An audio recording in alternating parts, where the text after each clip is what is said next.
Hello, and welcome back to the channel. Today we're going to be going through the games that are scheduled to leave Xbox Game Pass on September 16th of 2024.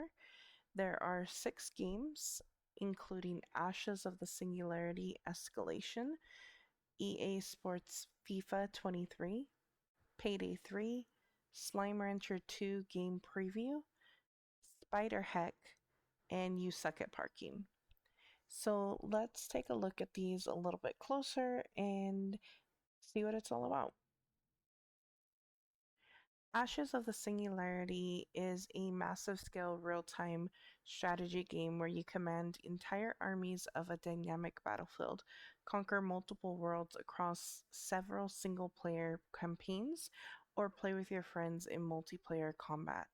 This is online multiplayer 2 to 14, Xbox cross-platform multiplayer, and single player.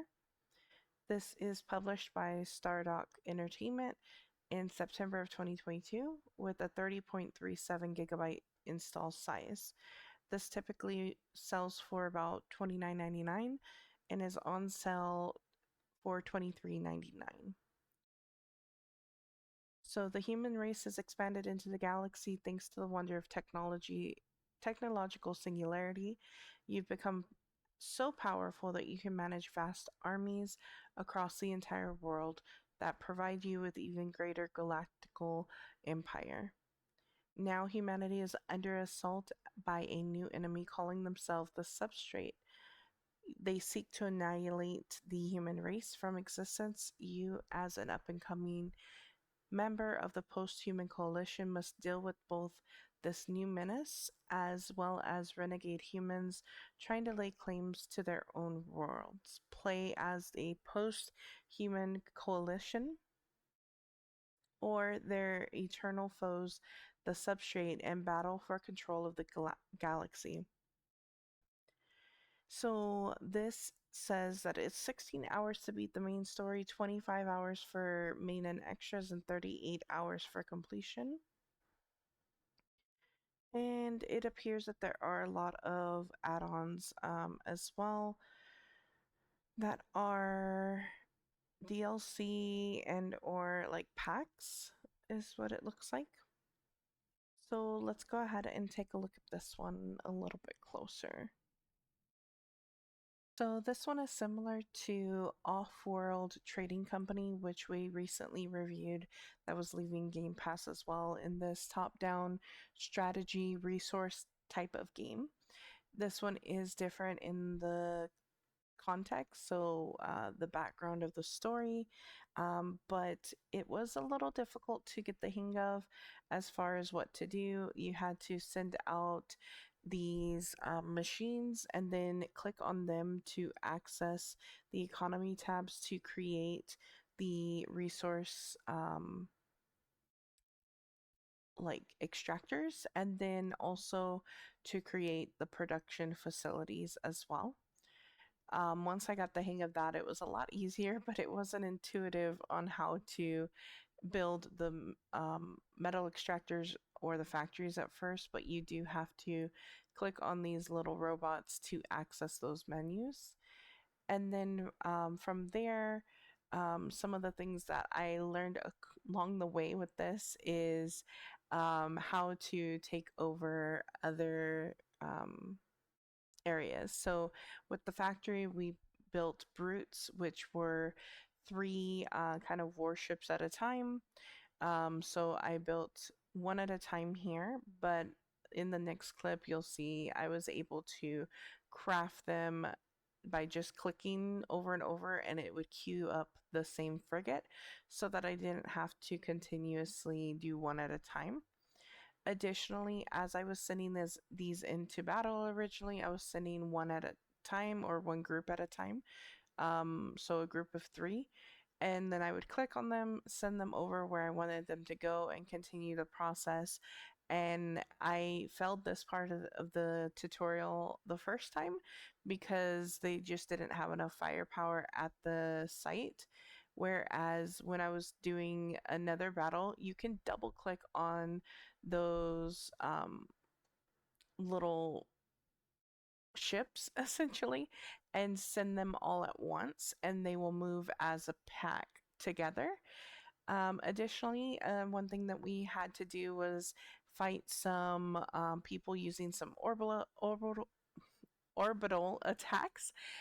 So I used a scan here, used a plasma storm, as well as sent in an incursion to take over this area.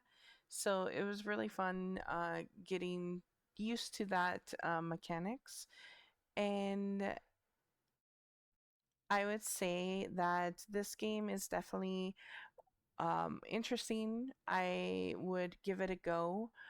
Personally, these type of games aren't my cup of tea though. So for the long haul, I probably wouldn't spend money on it, but it's definitely the type of game that's a strategy top-down game that is fun. I really do enjoy these, but I don't see myself going back to it time and again type of thing.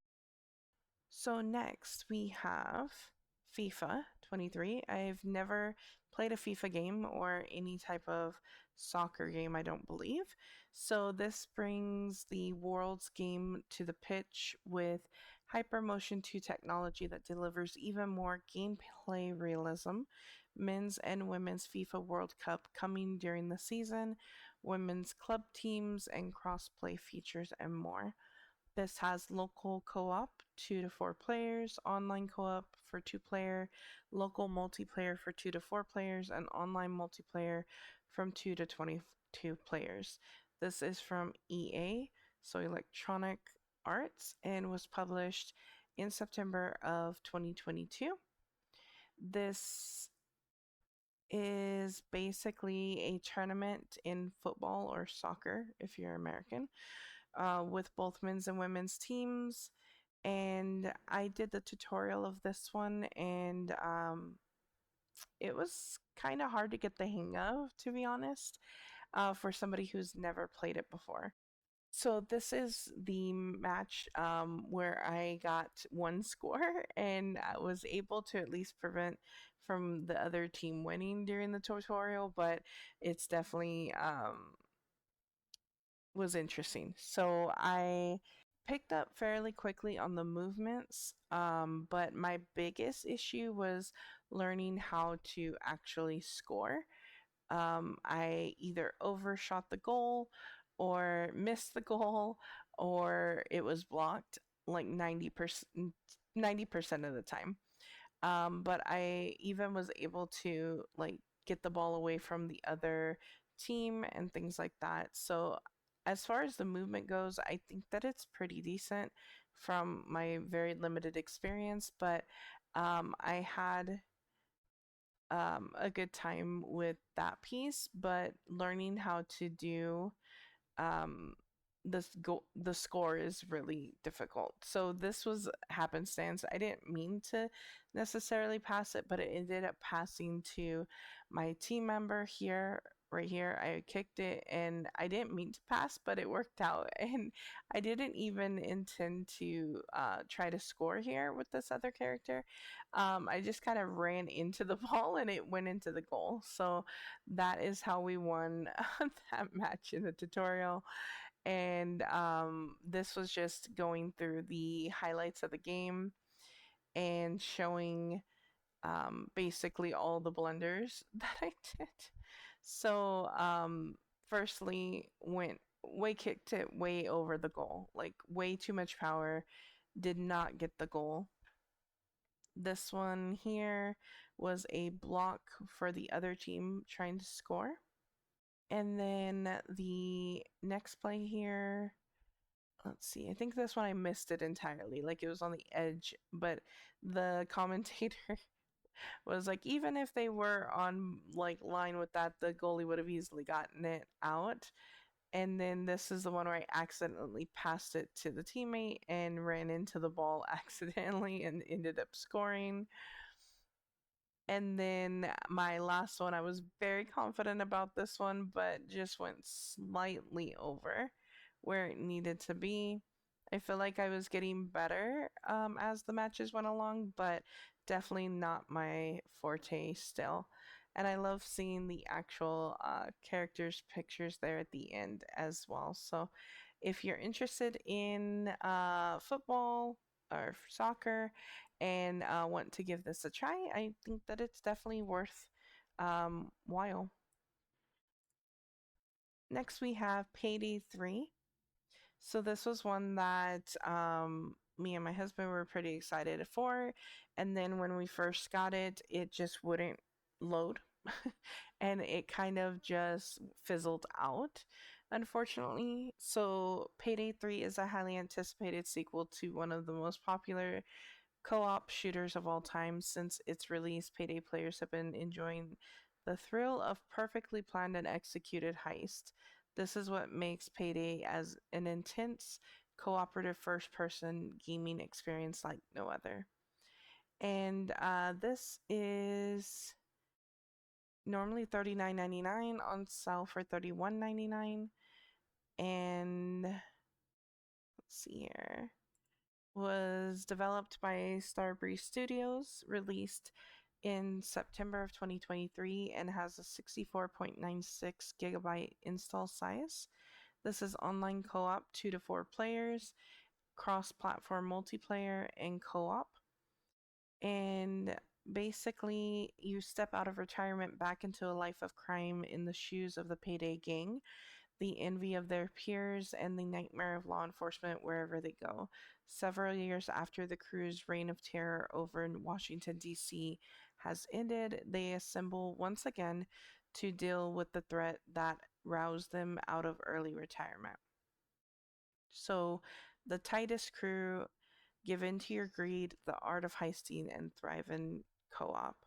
7 hours for main story, 20 hours for main and extras, and 80-hour completionists. And it does look like they have a variety of add ons as well in the game for cosmetics and weapons and things like that. So this was my first ever experience with this, and the first time we started it, I put on my mask, which alerted them that something was going on, a heist, and we had to restart it. I don't think my teammates were particularly happy with me, but I was just kind of going along with the motions on the rest of the heist because I didn't want to mess it up again. But essentially, this is where we were at. We were going to try to find a crypto wallet, which was kept in the IT room past the VIP area, which is marked on the map. So we were making our way to the VIP area, which was actually guarded, and we were unable to access it this way. Our objective then was to either lure the bouncer from his post or go to this office and find an invitation, basically. So it was upstairs. I didn't want to mess up the heist, so I just kind of left it be. Unfortunately, the people that were sneaking around upstairs got caught and started an alarm. So on went on the mask, and we had to get rid of the bouncers. I immediately placed the drill on the door to try to gain entrance. Unfortunately, what we came for, the crypto wallet, ended up being wiped during this time frame, and at this point it was try to get whatever you can get from the heist, since we're already here type of situation. So we had to adjust the drill and then make our way into the VIP area to try to get as many things as we could. We had them taking hostages and body shields, so you can trade hostages to delay the assault. So we went ahead and traded one of those out. I didn't really notice the next thing before we were already going into the VIP room, but I would have traded more hostages to delay the assault in hindsight because the assault was pretty freaking hard, even as a first attempt. So we got down in here, found some money on a table, took that, looked through crates, found some other little stashes of things, and went through this process and was trying to get out of this area, hacking into the security systems Unfortunately, we weren't able to get that hack off before the assault and barrage of fighting came along. If you die or go into custody, your money drops and you have to pick it up again from where you died in order to secure the heist for your end at least. Unfortunately, in addition to just regular police officers, there were riot shield cops as well. And this like ninja dude that was insane. You'll see him here in a moment. But essentially, I went back here, picked up where I had died before. Before I could do that, though, there was an onslaught of cops, armored cops, riot shield, and this ninja dude. Like, immediately took me down, was beating me up. The only way out of this is if somebody steps in and takes him out so that you don't die. But that didn't happen. So I went down yet again. I'm again sure my teammates love that. But not having comms in this is really hard because I wasn't playing with a mic on. I think that if I did, it would have probably been a lot easier. Plus, I'm assuming that there are comms in the game that you can talk to your teammates because that would only make sense. But I think that if you had a group of people playing this, that it would be funner. But even the first mission here that I went through was incredibly difficult. But that is Payday 3. And I would highly recommend just checking it out if you think you might be interested in it. Next, we have Slime Rancher 2. This is just the game preview. So if you wanted the actual game, it's $29.99, on sale for $23.99. So this continues the adventures of Slime Rancher, the first original one, into a sequel. And you journey across the Slime Sea to Rainbow Island, a land brimming with ancient mysteries and bursting with wiggly new slimes to wrangle in the sequel of the smash hit Slime Rancher. So if you wanted to pick up both, it is on a bundle as well for $44.99. So that is definitely something that you can look into. This is my first experience with Slime Lancer, but it was developed by Monomi Park in September of 2022. It has an install size of 2.58 gigabytes, and this is a single player game. It says that it is a work in progress. I'm assuming by now that's not the case. It may or may not change over time, it says. But it is a sequel of the award winning smash hit original that has been enjoyed by over 10 million fans worldwide. Wow. So, in this sequel, you attempt to unravel the island's secrets and uncover its true purpose and build ranch and farm within a beautiful conservatory whose sparkling glass gives view to the prismatic paradise you now call home. It's 9 hours to beat the main story, 12 hours for main and extras, and 17 hours for completionists. So, what they say there is absolutely true. This conservatory is absolutely gorgeous, and the world is beautiful. So immediately went around the conservatory and collected the pink slime that were laying about and put them over into the cradle, I think is what they call it in this game. So I went ahead and put those in there and then kind of went exploring around the area. And like I said, absolutely gorgeous during the day, and I think even more so at night personally. It's just gorgeous. I would highly recommend checking this game out. It was very cozy and fun with the little bit that I did play, and I know that there's so much more than what you're seeing here that you can do. But I was collecting the pink slime, some fruit. I end up collecting some yellow bunny looking slime and some carrots to feed them, and each of the slime have their own dietary needs and what they like to eat. So when you put them in there, you'll just want to make sure before you put food in their cage or cradles, however, whatever they call it, that you're feeding them the appropriate things. And then once you have them in there, little areas. You can feed them and then collect what they call plops, which is essentially their poop. And then you exchange their plops into the machine that is in the area in the observatory or conservatory, and basically get credits that you then use to upgrade your area. You can upgrade these confinement areas to where they're taller, which is I highly recommend because they can start to stack on top of each other and can get out. And some of them, like the bunny ones or some of the other ones, can actually hop higher and get out pretty regularly. So these are those little plops that they um, poop out, and you just suck those up into the vacuum.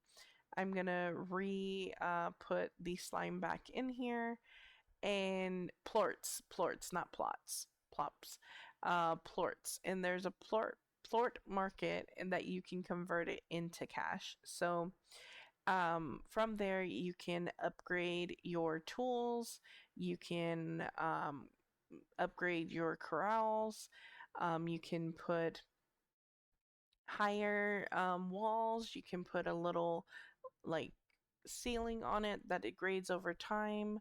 You can add music boxes to make your slimes more happy. There's all sorts of things that you can do. And this is just scratching the surface of what you can do with this game. But if you're interested in doing some slime ranching and taking care of some little slimes, feeding them, caring for them, and basically being a poop farmer to sell that on the market to upgrade your area, then this might be a game for you. But it is definitely adorable. The little sounds that they make are really cute. I could definitely see myself playing this more as well. But that is basically the starter for Slime Rancher 2. And this is a little plort market. Alright, so next we have SpiderHeck. And this one took me a little while to get the hang of, but basically it's spiders with laser swords. Swing, stab, shoot with style and cool parkour. It's normally $14.99 on sale for $11.99. This is local co-op, 2 to 4 players, online co-op, local multiplayer, online multiplayer, and single player.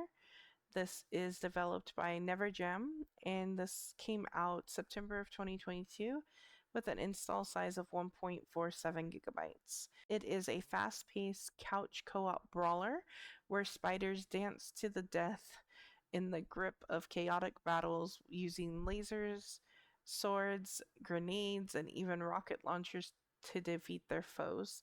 Challenge yourself by fighting wave after wave of vicious enemies in endless hours of single player fun, or let the mayhem begin in a dazzling fight against your friends, taking on the enemies in PvE. Stab, sling, and scramble your way to victory in the silly spider showdown. 7 hours to complete, 8 hours for main and extras. And this is definitely exactly that. The first thing I think of when I started playing this was that it's a silly spider game. So you have the ability to customize the color of your spider. You can do wave survival, parkour, versus battle, and tiers of heck. So this is definitely very silly, and I was having a blast kind of playing it. It originally I didn't understand and thought you just had to survive by not getting hit by your enemies here, and I was freaking out when I was doing that. I was so close to dying there. But I finally figured out how to pick up the weapons and how to use them. So then it was learning how to aim, which was pretty difficult for me on controller. and getting used to these controls, but I got the hang of it and got to around round five um, with this match, but I definitely was struggling at first. And I think that it's a really fun, interactive type of. It's kind of like a mini game, essentially. So you just continue to pick up new weapons. Some of them are more single use or um, will disintegrate over time. Some of them last longer.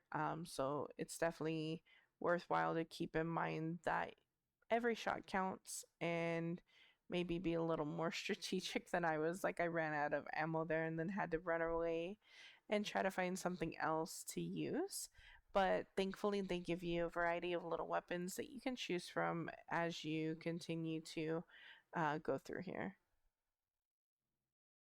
So yeah, it's very silly,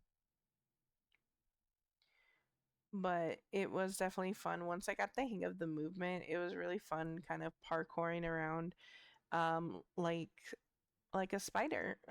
So then you have the ability to choose different things, kind of like roguelikes do. So this was definitely something that it was interesting, and I would say for the price of it, it's definitely worth taking a look at. I believe it was even on Epic where you got it for free at some point, so maybe keeping an eye out for that as well. But if you're looking for something like platformy, silly like this to do on your downtime, I think this is a great choice for that. And then lastly, we have You Suck at Parking, and this is typically $19.99 on sale for $15.99. It is made by Happy Volcano, came out September of 2022, and is a 4 gigabyte install. This is online multiplayer, 4 to 8 players, or single player. And it's a challenging racing game where the goal is to park the car. You can customize your car and drive along crazy courses in single player campaigns and multiplayer challenges, or party up with friends, take on the world, or laugh at your blunders in this ever evolving, frustrating, fun romp. And this is 7 hours for the main story, 15 for main and extras, and 25 for completionists. And this was definitely exactly what they said. It's hilarious and was fun to try to figure out. This map here, I would say, was my hardest and then my best result out of the initial maps that I did. And it's hard to control the car and it is very silly. So I ended up using a shortcut here and then kept wanting to, by nature, go the wrong way. I would have to tell myself, don't pull my joystick the way that I want to, do the opposite in order to make this curve because I kept doing the wrong way there. That's why I kept flying off into the water. But when I finally convinced myself to do opposite, I was able to get around this area, but then ran into a um, electronic or electric fence, and so this is trying yet again. So I'm taking it a little more carefully and decided to go for one of the hardest parkings first. So I did that middle one there, and then again carefully not to touch the areas here, was able to get this one also on my first try. I've never tried for that one before. And then my last one here was for this easier one, and I kind of feel like that's the trick for me personally, is to do the hardest ones first and then do the easier ones. And I was able to get perfected, which was awesome. I didn't know what that meant at the time, but basically, it told me at the end that um, I was getting perfected because I used one car for each of the parking spots. So I didn't use more than I needed, which is why I got the perfected on that last one, but I was able to complete all of these ones and get all the cars parked. But it was definitely hilarious, and I kept going back and forth with it, but I was able to get it. And I think for this price tag, it's definitely worthwhile. It's really funny and a fun little game to play. I think that if you're playing with friends, it would be equally as enjoyable. So that'll pretty much do it for today's video, taking a look at the games that are leaving Xbox Game Pass soon. If any of these kind of piqued your interest, I would highly recommend taking a look at them before they leave Game Pass. And if you are enjoying them, to consider buying them before they leave, because the sale may go away at that time. So hopefully this video was helpful or entertaining or enjoyable, to take a look at some games that I may not have ever tried before, and came away with a couple games that I might want to buy in the future myself. So I will see you next time. Bye.